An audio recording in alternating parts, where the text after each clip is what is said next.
Okay, good evening everybody, thank you for coming. So tonight we're going to, it says in the sheet, the practical insights to Sefirat Hoamer, the period that we're in now, counting of the Omer. Also we're going to get into mystical insights too.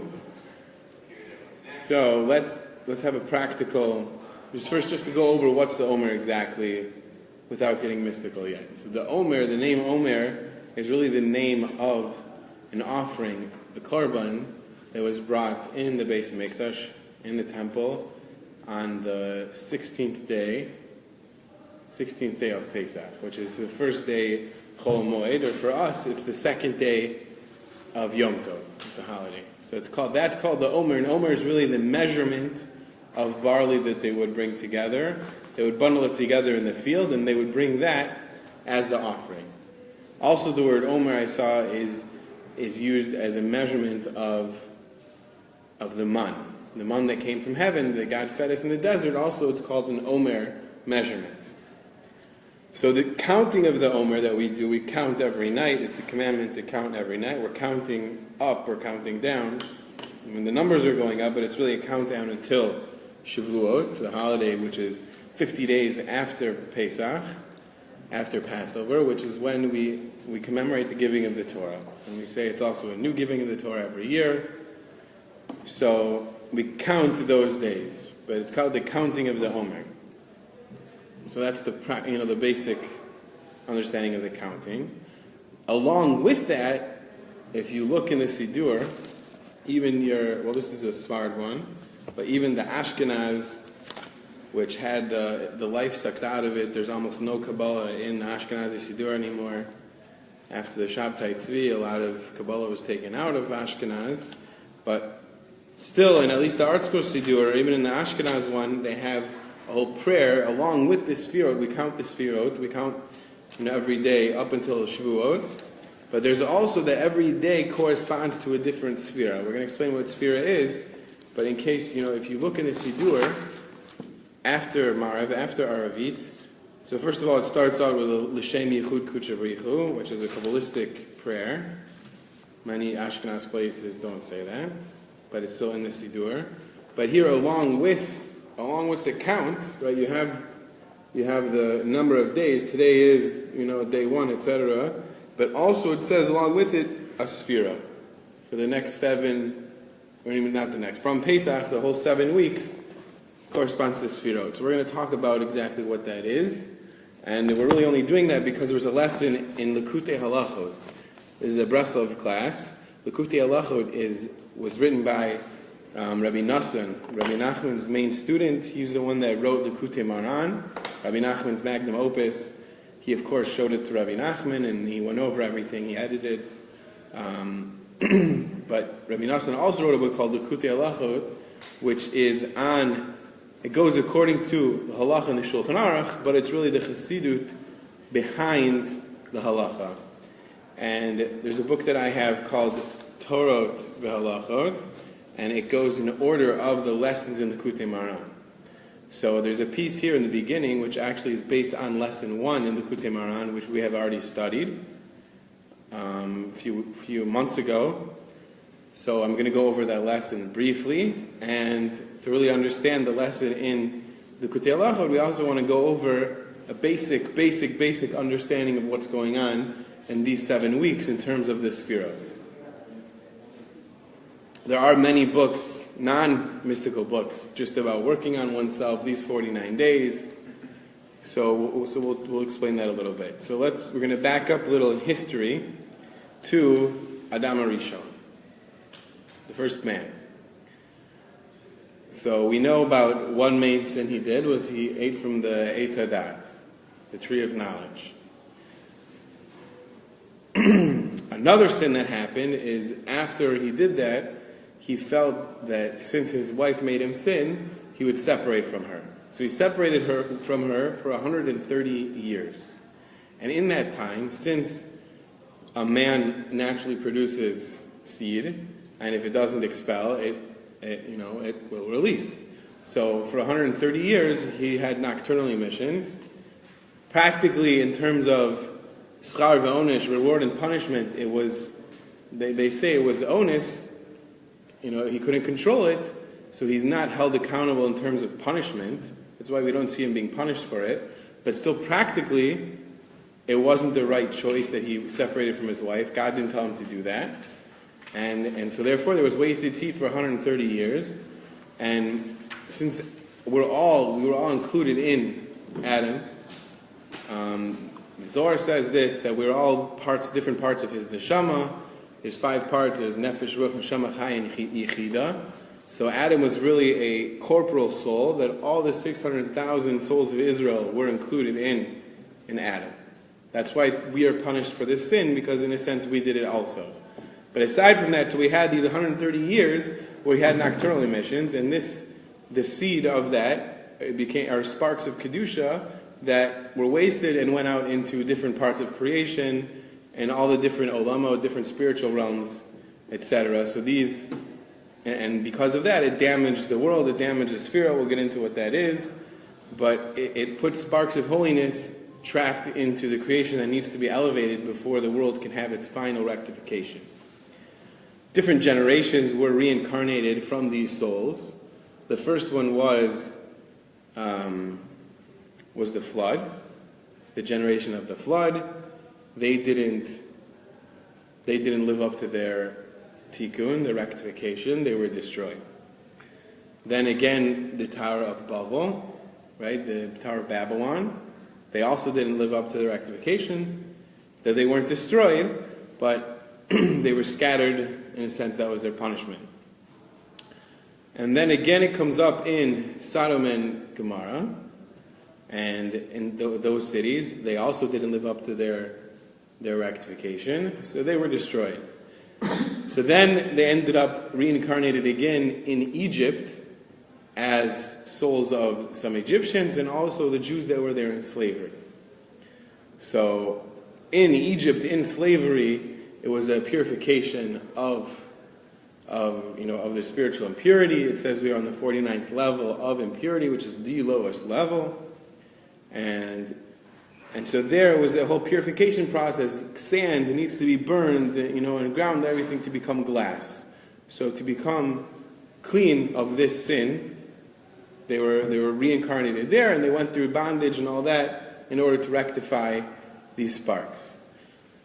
So now let's move back. Along with that, we're not getting into how it was created. We've said it before, how the Sefirat were created, but let's just look at the Sefirat itself. So we have in front of us a diagram of the Sefirat, the Partzuf. So many people have seen this before. Okay?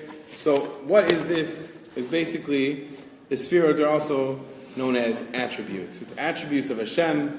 It's a tzimtzum. It's a contraction of God's light. If Hashem, or the Or of the Ein Sof, the Infinite One, if all the light and shefa and everything would come into this world, it wouldn't exist. Just like you can't stare at the sun, so this world can't hold unfiltered light of the Infinite One. So therefore Hashem made the olamot, the different worlds, different universes. The word olam also comes from helim, which means hidden. That each olam, Atzilut, Bria, Yetzirah, and Asiya, are all filters or concealments of this light.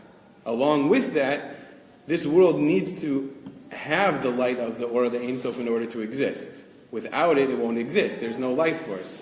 Hashem gives life force, chiyut, to this world, vitality to this world, and that light must be filtered, otherwise there would be no room for us. So that light comes through the Sefirot. There's not just one set of Sefirot. In every one of these universes, there's Sefirot.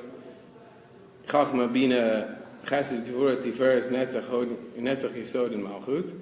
And each one of those has different groupings. It's basically the spiritual building blocks. But it's a way, the filtration system for the divine light to come into this world, for blessing to come into this world.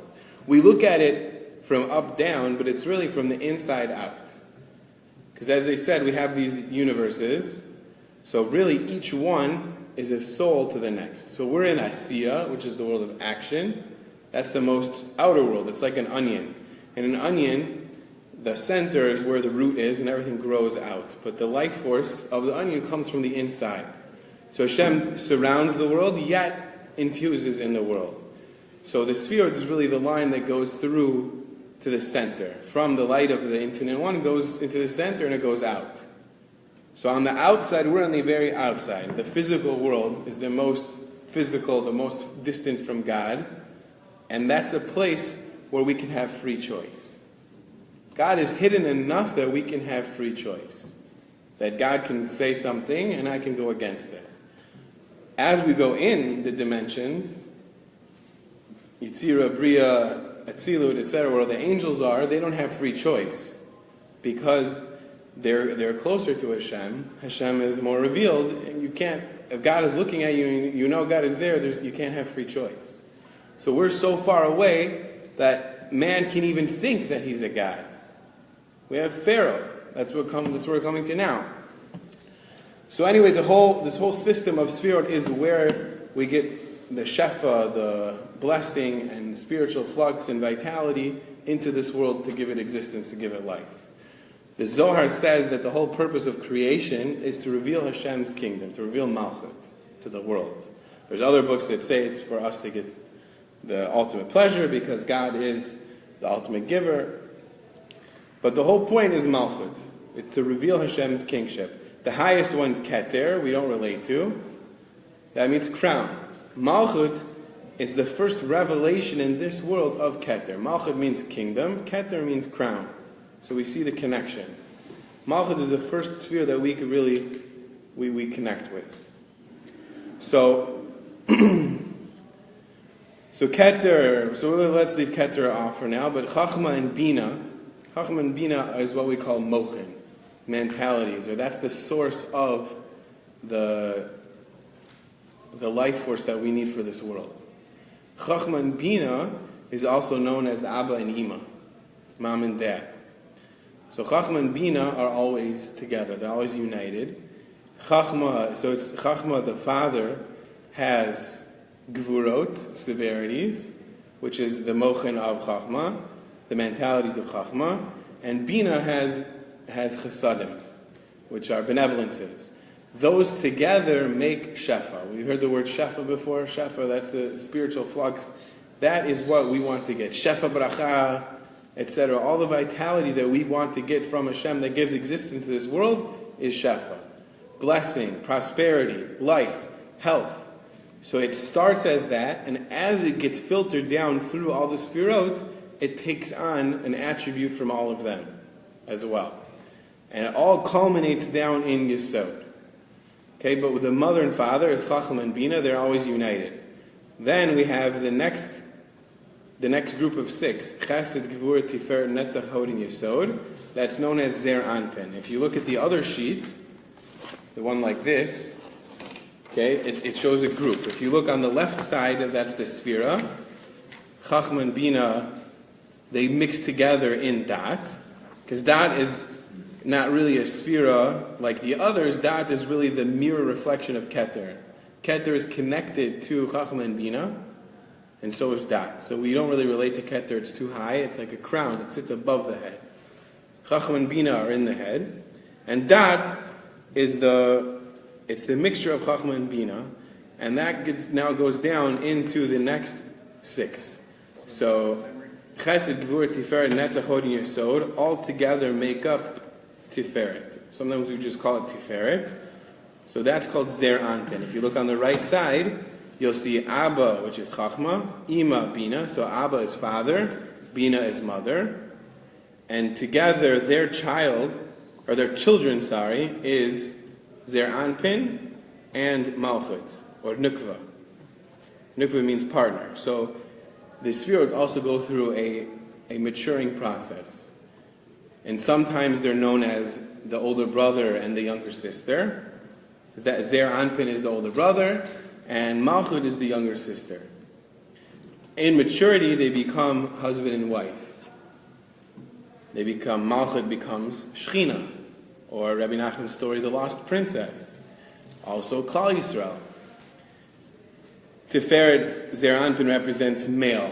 Male also represents the the 13 attributes of Torah, how it's the drasha, how it's expounded.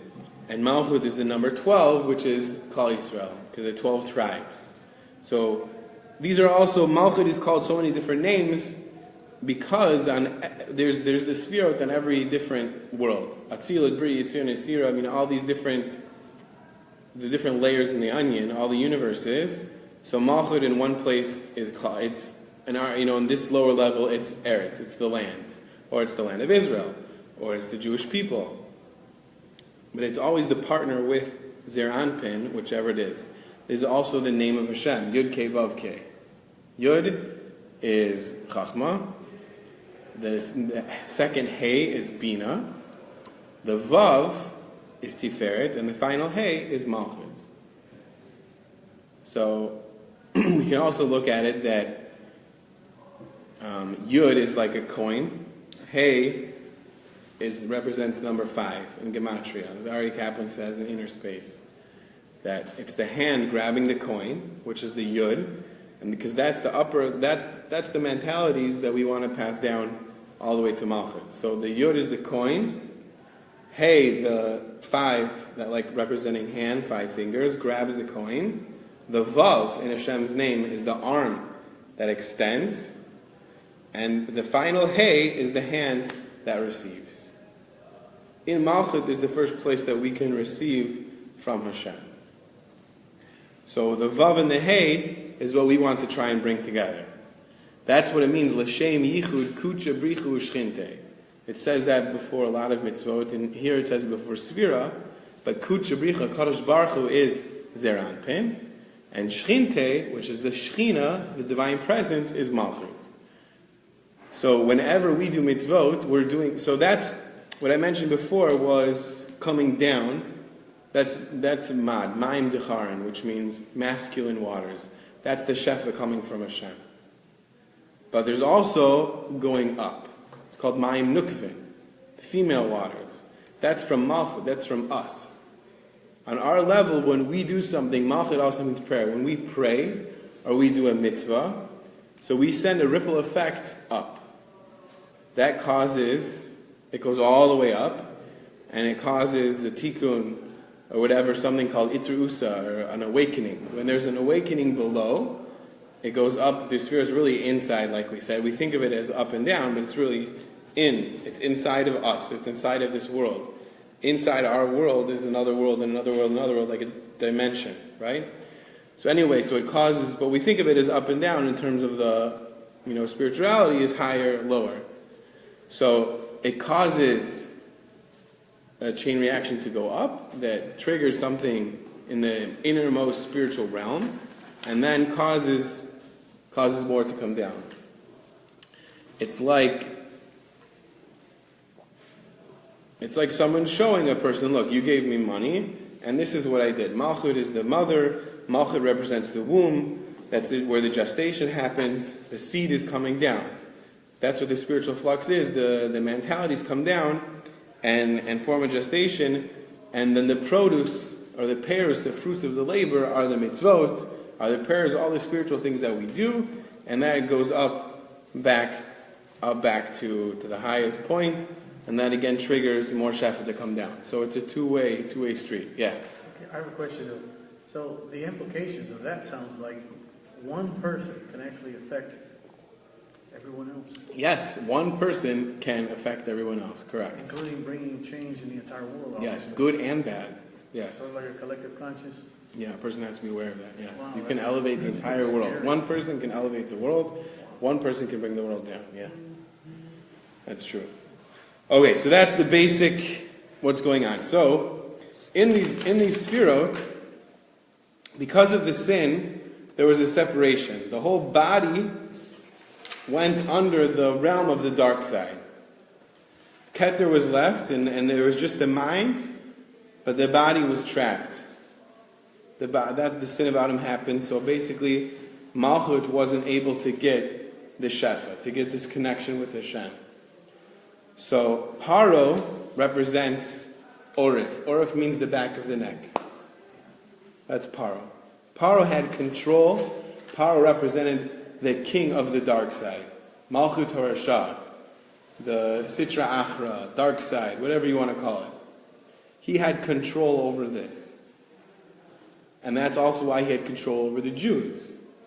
Our mind was the only thing that was free. Our bodies, Tiferet, is their Onpen, was under his control. We were not able to get any vitality from Hashem. There was impurity there, and we were under the control. It's called the back of the neck. The neck is also garam, the throat. He grabbed, if you look, it's the separation between Chachma and Bina and Das to the body is the neck. Before Chesed, this is like a body. Keter is the crown, Chachma, Bina, Das is the head, Chesed is the right arm, Gevura the left arm, Tiferet the body. So in the middle of that is the neck. Paro grabbed it at the nape of the neck, the back of the neck. Because the letters Paro, spelled, rearranged it, is Orif. It means the back of the neck. The same letters of Paro is Orif, the back of the neck. Mitzrayim, Egypt, also in the Arizal and other Kabbalah Svarim, is called Meitzar. Meitzar means narrow. It means the straight. The narrow, Meitzar Hagara, means the narrowness of the throat. So there is the whole buildup of all this from all those years. So we were going through the purification process, but Paro had complete control over the dark side. And he was the king of the dark side, but he had complete control over all the Shefa. Okay, this also happens, actually we'll get to that after how practically it works for us. So this was all trapped there.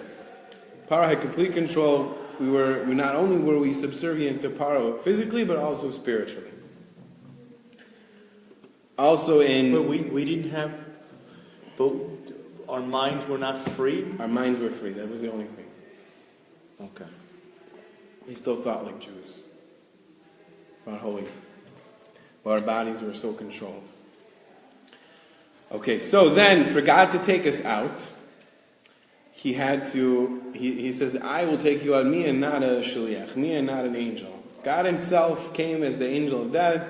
God himself took us out of Mitzrayim. And that also is what we call mochin de gadlut. Mochin are the mentalities. It was a complete revelation of everything. It wasn't earned. It was that this is what needed to happen. Since we were on the lowest level of impurity, the 49th level, God had to make a huge revelation to be able to rip us out of Egypt. So that's what happens the first night of Passover. A person can get all of these mentalities and attributes and connect to the highest levels as a gift. Then, since we were on the 49th level, and these were trapped by Paro, we need to go through measure by measure and repair each one of the Sefirot in order to give to Malchut. Malchut doesn't have anything on its own. Malchut only gets what it receives from the upper Sefirot. And we connect them most with Malchut. Malchut is this world, but everything goes down into Sowed, and from Sowed it's planted into Malchut. So, and really Malchut is the Shechina, it's Eretz Yisrael, it's the Jewish people. So we have these 7 weeks. The 7 weeks, now if you look in the Sidur, the first week, it's Chesed. Because we're not starting at Chachma and Bina, because those are the mentalities that are getting sent down through the Sefirot anyway. We're talking about the attributes. The attributes start at Chesed. Chesed, Gevura, Tiferet, Netzach, Hod, Yesod, and Malchut. Those are the attributes that we connect to. And that God, it's sort of like a filter of God's light that we represent, or we feel godliness from these things. And then going backwards, Malchut is really the first sphere that we connect to help us climb the ladder to come close to Hashem. The first thing Malchut is accepting the kingdom of God. O Malchut Shema. When we say Shema, we're accepting the kingship of God, the rule of God, the yoke of heaven. And as we go up, we have Yesod, the Brit. Okay, but we're working down. So each one of these Sefirot also has a set of 7 Sefirot of their own. So the whole first week, we're working on rectifying the Sefira of Chachma. Of Chesed. So the first week we start Chesed Shebe Chesed, the first day. The second day is Gevura Shebe Chesed. Gvura of Chesed. The next day is Tiferet of Chesed. But each week is rectifying the body that was captured by Paro. And slowly, we're getting it back. And slowly, the Zohar says, not only, so you have two levels to climb. We have neutral, but we were on the 49th level of impurity. But we want to get to the 50th level of holiness when we get to Torah. So really, it's not just 49 up. It's 49 down below, negative, that we have to climb up. So the Zohar says, at the same time we were going 49 levels, that's why we count up in Sefirat Hoamer. We're going up in levels of holiness. We also were coming back a level at the same time in impurity. So we're going up from the impurity one level at a time, and we're going up in holiness one level at a time. So the Zohar says. So really, this is the main Kabbalah in Sefirat Hoamer. Some people, there's a book, there's a Rav, the Rashad. The Rashad wrote many Kabbalistic intentions, kavanot, that a person should think about during prayer, during the daily prayer. A person could spend hours and hours just on Shacharit alone, the morning prayer, just thinking about these kavanot. I have a friend that does it, but during Sefirat Hoamer, no one does it. You're not supposed to do it. The only Kabbalah that we do on Sefirat Hoamer is when we count the Omer, we talk about rectifying the Sefirot that corresponds to that day. That's it. The reason is because we're still in this time. It's a spiral. Time goes by a spiral Kabbalistically. It's not that this was thousands of years ago in Egypt. It's every year we're going through the same thing again and again. That on Pesach we had a redemption. Every person has their own type of redemption, but Nisan is the month of redemption. We were redeemed. On Shavuot we say it's a new Kabbalah to Torah. We receive the Torah again new every year because time works in a spiral. So at this time, right now, the Sefirot are still under the power of the dark side. And little by little we're fixing it and rectifying it. So if a person is doing kavanot or different Kabbalah things, then this shefa that's coming down, it's too much and it's going to go right to the dark side. Just like it happened in Egypt. Okay? So therefore we only focus on these sefirot that are connected to the day. That's the only Kabbalah that people do, or the Kabbalah intentions that people do during Sefirat Hoamer, according to the Rashad. Another way, just as we're talking about this, another way that this can happen is if a person doesn't keep Yesod, Shmirat Brit. Yesod, if you look at your diagrams, Yesod is the final sphera in Zer Onpen. Yesod is like a nozzle, and all the sphirot Chesed, Gevurah, Tiferet, Netzach, and Hod, all are combined in Yesod. Yesod is the sexual organ that connects Zer Onpen and Malchut together. Yesod goes into Malchut.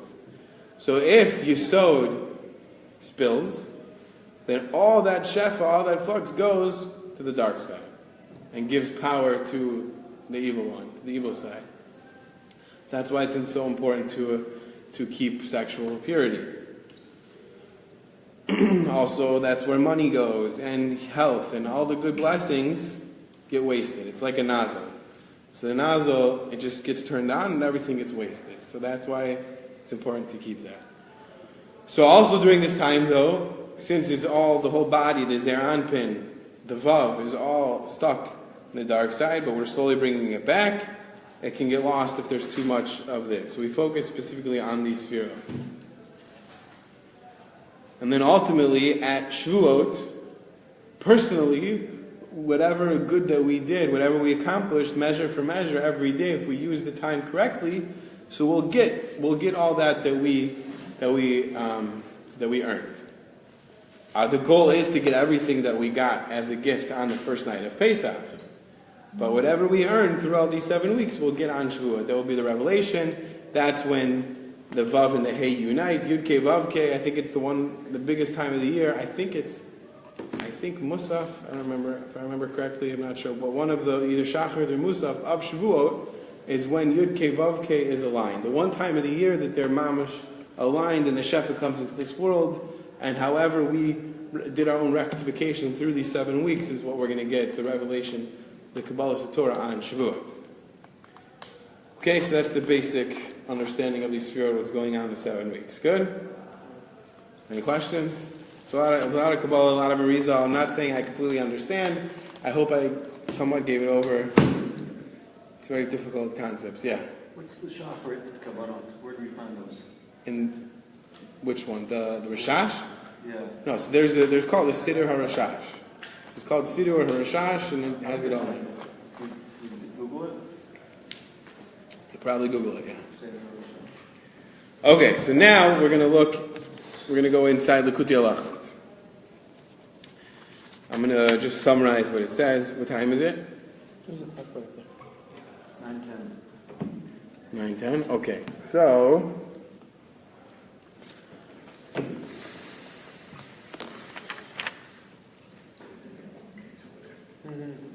I think I'll do one point and then go back if we have time.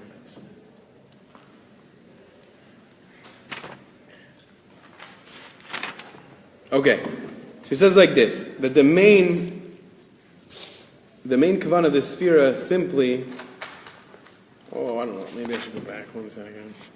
Maybe should we do this next week also? Yeah. Okay, so I'm going to summarize the first lesson, Likutei Moharan, because this is what it's based on. You better come next week then.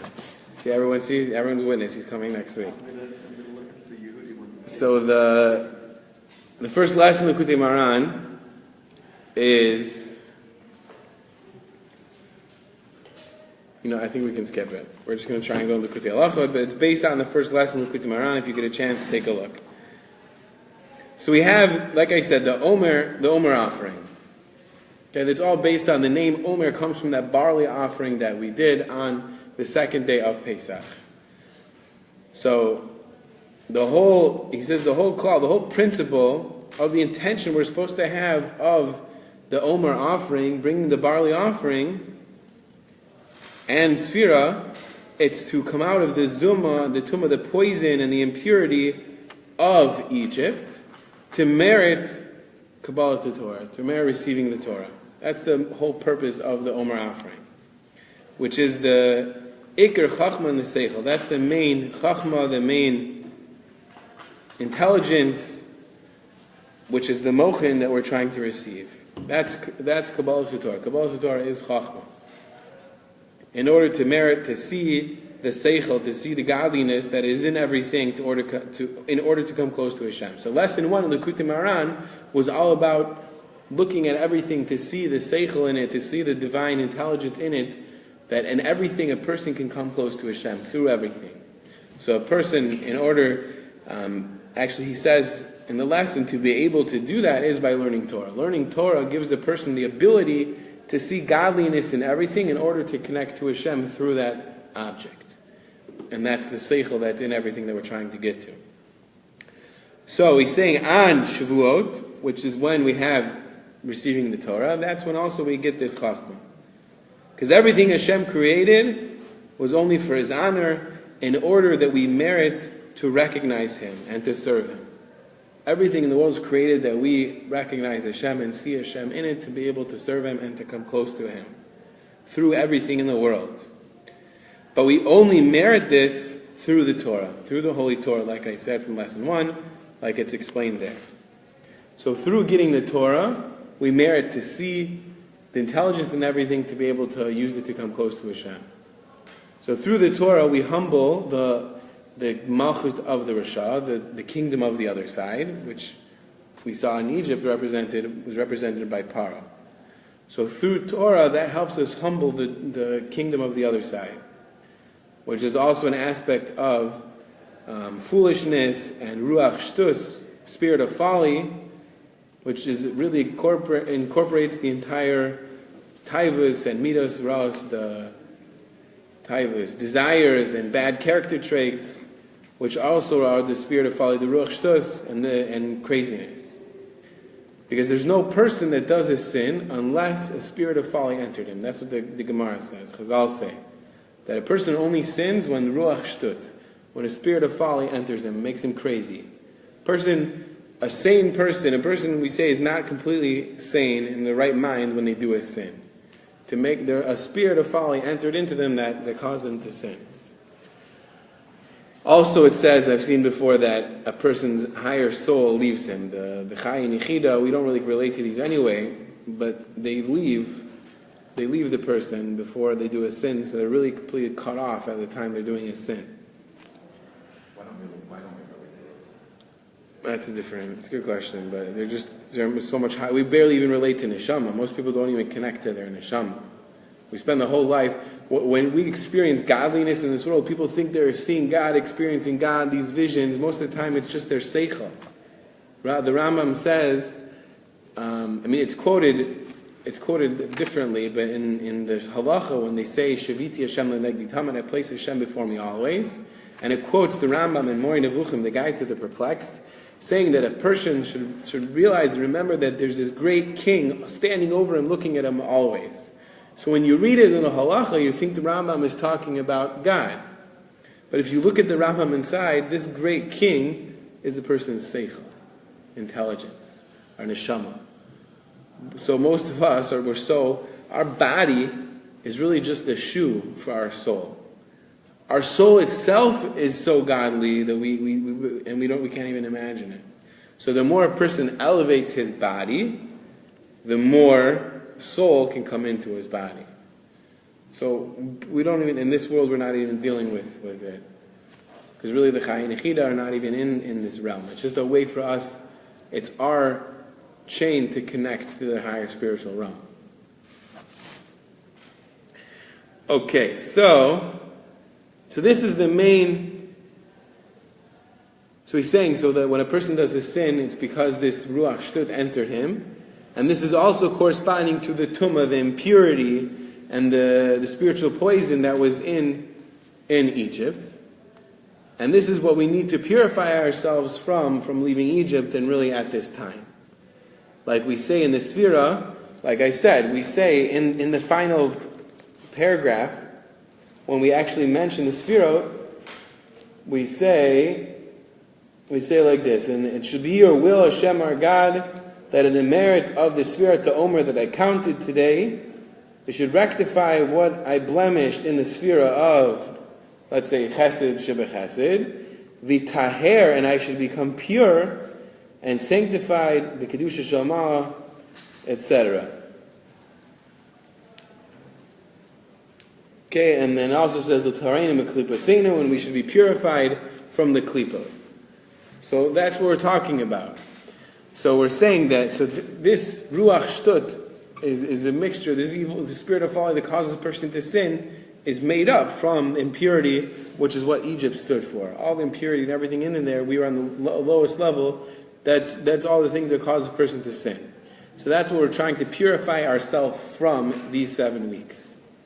Okay, next thing he says, therefore we bring Omer. Why the Omer? What's Omer? Omer is made of what? You said barley? Barley. Nowadays we put barley in cholent, but back in the day, Omer, the Gemara says, was Meichel Behema. It was animal food. Barley is cheap, much cheaper than wheat. So, we're specifically bringing barley, which represents animal. Heder Hadat, lack of dat, lack of knowledge. That's what we're missing. The Chachma and Bina together makes dat. An animal doesn't have dat. They don't have knowledge. They see things, they know things, but they don't have a thinking mind. They don't have dat, able to discern things. They have instincts. They don't have an intelligent thinking mind. Okay, the main sucking or leeching of foolishness is from an aspect of limiting of the moon, which is a Pagama Malchut. Okay, we didn't get into the lesson. So the sun and the moon. Okay, so in the lesson 1 it explained that the Chachma that we said that we want to see in everything is the letter Ches. And Malchut, which is, Malchut, like I said, is the sphere that doesn't have anything on its own. It only has what it receives from the upper Sefirot. So Zer Onpen is the sun, and Malchut is the moon. The moon gets its light from the sun. It reflects what it receives. But in order to experience the light of the sun, it can only be done through the moon. You can stare at the moon, you can't stare at the sun. But whose light are you looking at when you look at the moon? You're looking at the sun's light. So Malchus is the reflection of the light of the sun, which is Zer Onpen. And so he explains in the Torah that Malchut corresponds to the letter Nun, and the sun corresponds to the letter Ches. So Ches and Nun together make Chen. And Chen, grace, is what a person has when people want to listen to them and do their will. So when a person learns Torah, that gives him grace, because he's uniting the Ches and the Nun, the sun and the moon, he's elevating the world. That gives him grace, and that also makes his prayer accepted. Okay, it also gives him the ability to see the seichel and everything, but the lesson said it helps his prayer be accepted. Okay, so now, but when a person does a sin, that brings down Malchut. Malchut, we're always talking about repairing Malchut, repairing the Shekhinah. So that puts a pagam in Malchut, it puts a defilement in Malchut, and it can't unite with Zer Onpen, it can't unite with its partner. Like it's because Malchut is an aspect of the moon, the Nun, like we said. So it's impossible to receive the Seichel except through unifying them, and we have to fix the Nun. So the main tikkun of the Seichel, the main rectification, is through the aspect of Malchut. We need to repair Malchut, which is really the whole point of all these Sefirot. All these Sefirot was there to connect with Malchut and to give to Malchut. Okay, I think I want to skip this because this is not as practical.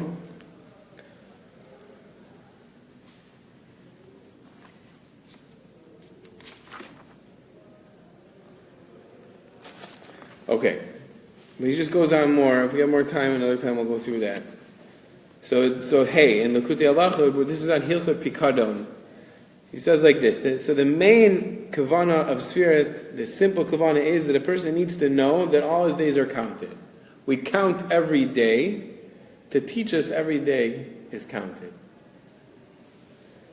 And it has a number, and it's written down. There's a number every day, and a person needs to give a din and cheshbon. He has to give an accounting for every single day. There's going to be a point where we come to judgment, and we're going to have to give an accounting for every single day of our life. Because there's no day that goes that is wasted, God forbid. Even an hour, even a moment doesn't go wasted, God forbid. The aspect, Sheva Shabbatot Timimot Tiana. The mitzvah, when it spoke about counting the Omer, it says Sheva Shavuot, 7 weeks, Timimos, complete. They should be complete. Every week, every day, every hour, every moment should be complete. Sheva Shabbatot, that the 7 weeks, Shehem Yemei HaSfira, the days of Sfira, they need to be Timimot or Shlemot, complete and perfect, Ba'avodat Hashem, in serving God. And they shall not go even one moment wasted, God forbid. Because the 7 weeks hint at all the days of a person's life. Because that's what's going on in our life. The whole year, our whole life, we're trying to elevate Malchut and unite it.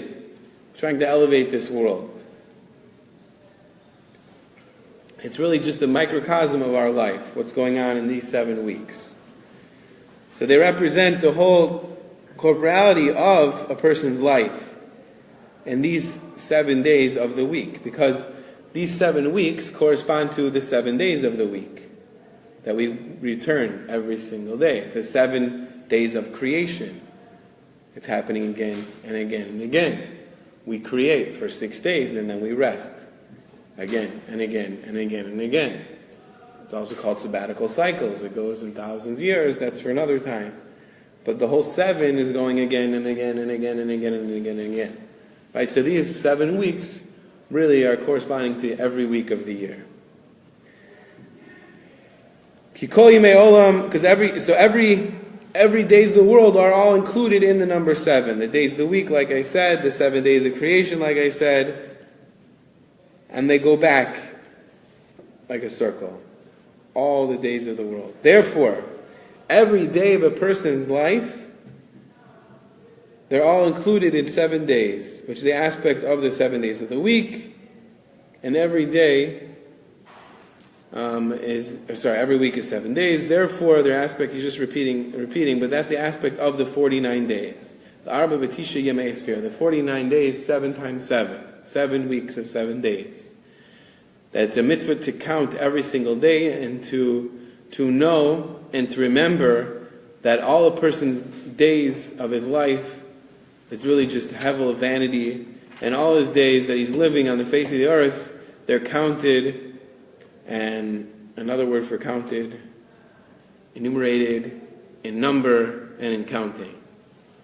Just like it says, he just brings a few psukim, one from Eov, one from Kohelet, one from Job, and Proverbs, and Tehillim, but he's just bringing support. Rabbi Nachman and Rabbi Nosson, they knew all of Tanakh.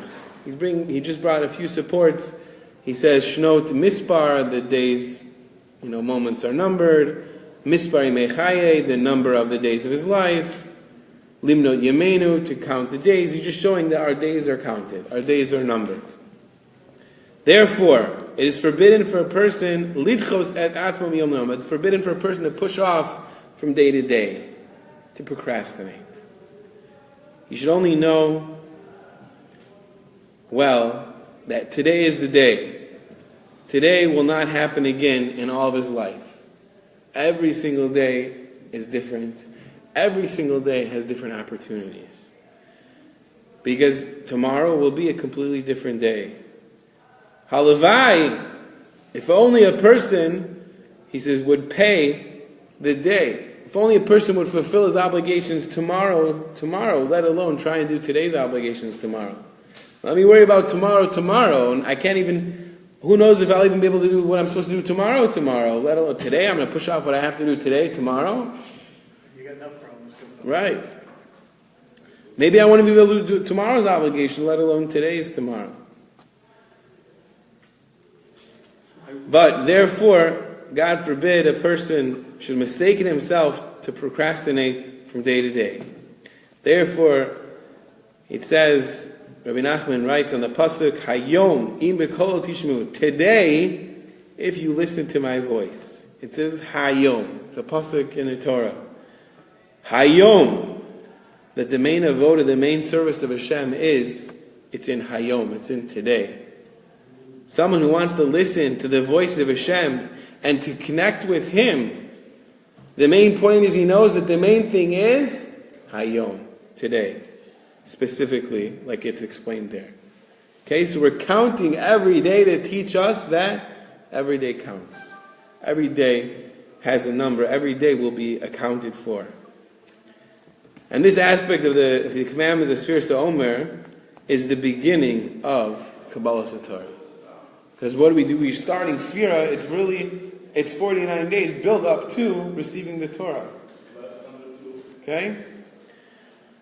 So that's the whole point. That's the lesson we need to know. The prerequisite for receiving the Torah is to know that every day counts. And that we have to try and do the avodah, the service of Hashem, on that day specifically.